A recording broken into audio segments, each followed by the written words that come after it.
के 3 ही माह बाद पुनर्विवाह करना मातृतात्मा के साथ ऐसा अन्याय और उसकी आत्मा पर ऐसा आघात है जो कदापि क्षम्य नहीं हो सकता। मैं यह नहीं कहूंगी कि उस स्वर्गवासिनी की मुझसे अंतिम प्रेरणा थी, और न मेरा शायद यह कथन ही मान्य समझा जाए कि हमारे छोटे बालक के लिए माँ की उपस्थिति परमावश्यक थी। परंतु इस विषय में मेरी आत्मा निर्मल है, और मैं आशा करती हूँ कि स्वर्ग लोक में मेरे इस कार्य की निर्दयी आलोचना न की जाए। आज की हमारी कहानी है मुंशी प्रेमचंद जी द्वारा लिखी विमाता। सारांश यह है कि मैंने विवाह किया, और यद्यपि एक नव विवाहित वधू को मातृत्व उपदेश बेसुरा राग था, पर मैंने पहले ही दिन यह अम्बा से कह दिया कि मैंने तुमसे केवल इस अभिप्राय से विवाह किया है कि तुम मेरे भोले बालक की माँ बनो और उसके हृदय से उसकी माँ की मृत्यु का शोक भुला दो। 2 महीने बीत गए। मैं संध्या समय मुन्नू को साथ लेकर वायु सेवन को जाया करता। लौटते समय कतिपय मित्रों से भेंट भी कर लिया करता था। उन संगतों में मुन्नू श्यामा की भांति चहकता। वास्तव में इन संगतों से मेरा अभिप्राय मनोविनोद नहीं, केवल मन्नू के असाधारण बुद्धि चमत्कार को प्रदर्शित करना था। मेरे मित्रगण जब मुन्नू को प्यार करते और उसकी विलक्षण बुद्धि की सराहना करते तो मेरा हृदय बांसों उछलने लगता था। एक दिन मैं मुन्नू के साथ बाबू ज्वाला सिंह के घर पर बैठा हुआ था। ये मेरे परम मित्र थे।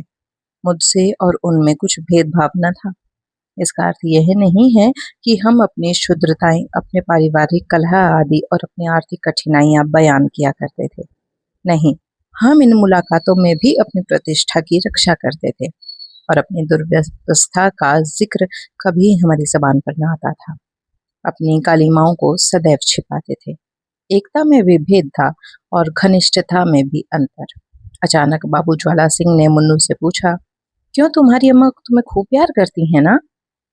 मैंने मुस्कुराकर मुन्नू की ओर देखा। उसके उत्तर के विषय में मुझे कोई संदेह न था। मैं भली भांति जानता था कि अम्मा उसे बहुत प्यार करती हैं, परंतु मेरे आश्चर्य का ठिकाना न रहा जब मुन्नू ने इस प्रश्न का उत्तर मुख से न देकर नेत्रों से दिया। उसके नेत्रों से आंसू की बूंदें टपकने लगी। मैं लज्जा से गड़ गया। इस अश्रु जल ने अम्बा के उस सुंदर चित्र को नष्ट भ्रष्ट कर दिया जो गत 2 माह से मैंने हृदय में अंकित कर रखा था। ज्वाला सिंह ने कुछ संशय की दृष्टि से देखा और पुनः मुन्नू से पूछा, क्यों रोते हो बेटा? मुन्नू बोला, रोता नहीं हूँ, आंखों में धुआं लग गया था। ज्वाला सिंह का विमाता की ममता पर संदेह करना स्वाभाविक बात थी, परंतु वास्तव में मुझे भी संदेह हो गया।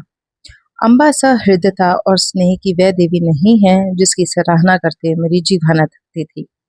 वहां से उठा तो मेरा हृदय भरा हुआ था और लज्जा से माथा ना उठता था।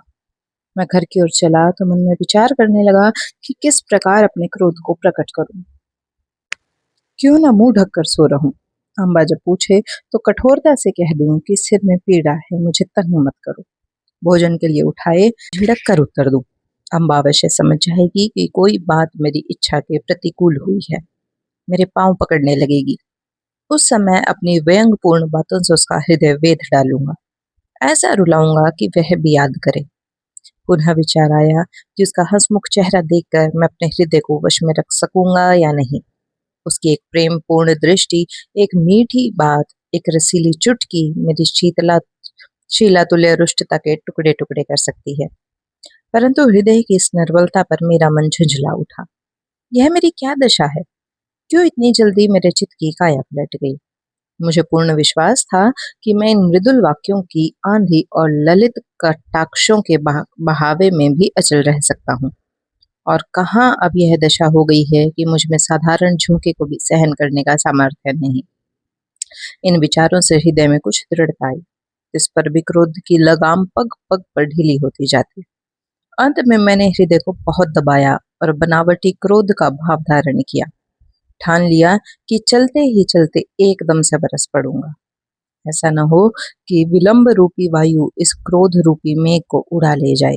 परंतु जो ही घर पहुंचा, अम्बा ने दौड़कर मुन्नू को गोद में ले लिया और प्यार से सने हुए कोमल स्वर में बोली, आज तुम इतनी देर तक कहाँ घूमते रहे? चलो देखो, मैंने तुम्हारे लिए कैसी अच्छी अच्छी फुलौड़ियां बनाई हैं। मेरा कृत्रिम क्रोध एक क्षण में उड़ गया। मैंने विचार किया इस देवी पर क्रोध करना भारी अत्याचार है। मुन्नू वो बहुत बालक है, संभव है कि वह अपनी माँ का स्मरण कर रो पड़ा हो। अम्बा इसके लिए दोषी नहीं ठहराई जा सकती। हमारे मनोभाव पूर्ण विचारों के अधीन नहीं होते। हम उनको प्रकट करने के निमित्त कैसे कैसे शब्द करते हैं, परंतु समय पर शब्द हमें धोखा दे जाते हैं और वे ही भावनाएं स्वाभाविक रूप से प्रकट होती हैं।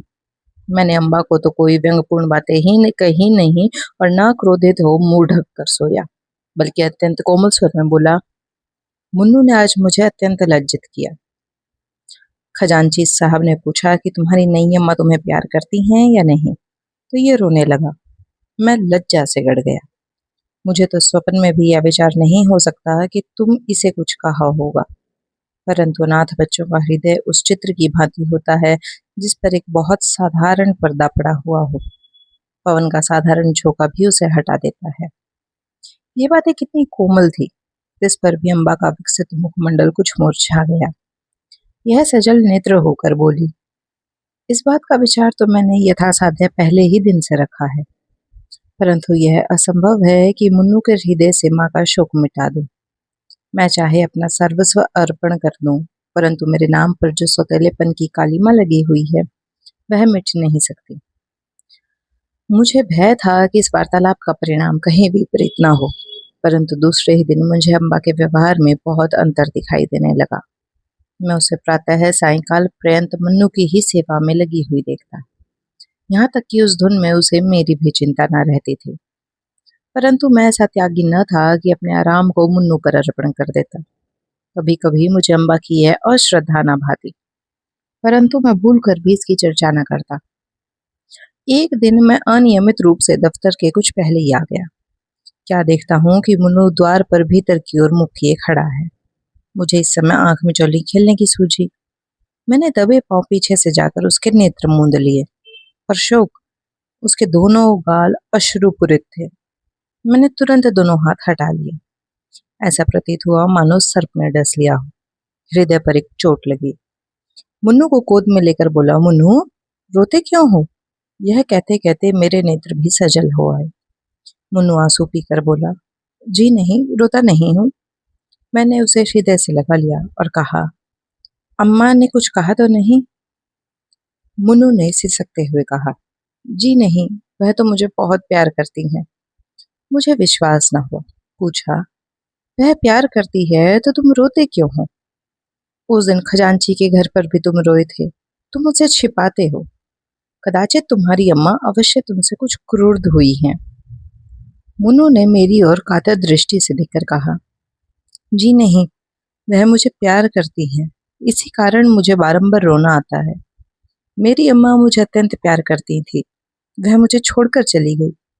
नई अम्मा उससे भी अधिक प्यार करती है, इसलिए मुझे भय लगता है कि उसकी तरह यह भी मुझे छोड़कर न चली जाए। यह कहकर मुन्नू फूट फूट कर रोने लगा। मैं भी रो पड़ा। अम्बा के स्नेह में व्यवहार ने मुन्नू को सुकोमल हृदय पर कैसा आघात किया था। थोड़ी देर तक मैं स्तंभित रह गया।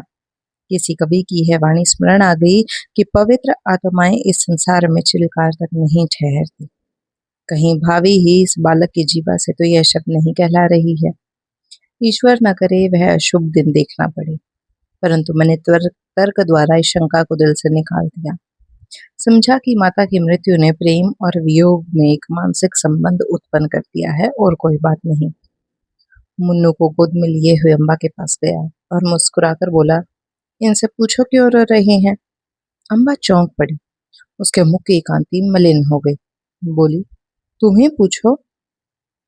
मैंने कहा, यह इसलिए रोते हैं कि तुम इन्हें अत्यंत प्यार करती हो और इनको भय है कि तुम भी इनकी माता की भांति इन्हें छोड़कर न चली जाओ। जिस प्रकार गर्द साफ हो जाने के से दर्पण चमक उठता है, उसी भांति अम्मा का मुखमंडल प्रकाशित हो गया। उसने मुन्नू को मेरी गोद से छीन लिया और कदाचित यह प्रथम अवसर था कि उसने ममतापूर्ण स्नेह से मुन्नू के पांव का चुंबन किया। शोक, महाशोक। मैं क्या जानता था कि मुन्नू की अशुभ कल्पना इतनी शीघ्र पूर्ण हो जाएगी। कदाचित उसकी बाल दृष्टि ने होनहार को देख लिया था। कदाचित उसके बाल श्रवण मृत्यु दूतों के विकराल शब्दों से परिचित थे। 6 माह भी व्यतीत ना हो पाए थे कि अम्मा बीमार पड़ी और इन्फ्लुएंजा ने उसे देखते-देखते हमारे हाथों से छीन लिया। पुनः वह उपमन मरुतुल्य हो गया। पुनः वह बसा हुआ घर उजड़ गया। अम्बा ने अपने को मुन्नू पर अर्पण कर दिया था। हाँ, उसने पुत्र स्नेह का आदर्श रूप दिखा दिया।